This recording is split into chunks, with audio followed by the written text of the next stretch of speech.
horta saxaafaddu aad bay soo garaacayay oo arrintan issue bay ka dhigeen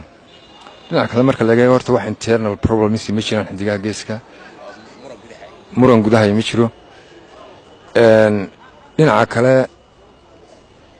de kooxda xidigaha geeska 6 sano jirtayba marka laga reebo state bilood gudoomiyaha ka ahaa waxa laga yaabaa in culayska maamulka fanku leeyahay ay aad u adag tahay waliba niman caana inaad isku hayso oo maamusho inay adag tahay xaqiiqatan muddo 2 toddobaad ka hor ayaa saaxiibaday mid iyo si wadarba ugu sheegay in aanan maxay heeday gudoomiye xidigaha geeska ka sii ahaanayn hawlaha gaarka darteed 2 qodob baa arrintaasina aan ka xusi karaa deerta nolosha vision ka fog kan fanka ayaan kala yahay jaamacadana dhigtaa waqtigii farabadnaa xidigaha gelin jiray aan fanka gelin jirnay ama habeenimo u badneed ama dhinacyada nolosha ayaan jecelahay horta inaan geliyo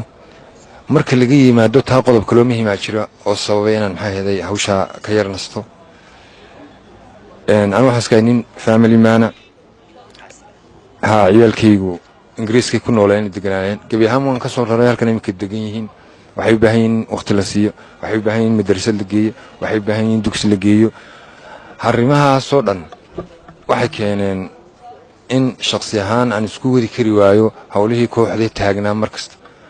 maalin kasta hawl taagan weeyaan oo ku faraxsanahay kulli toole maxay heeday kii qabta waa kii kale rag iga karti badan baa jooga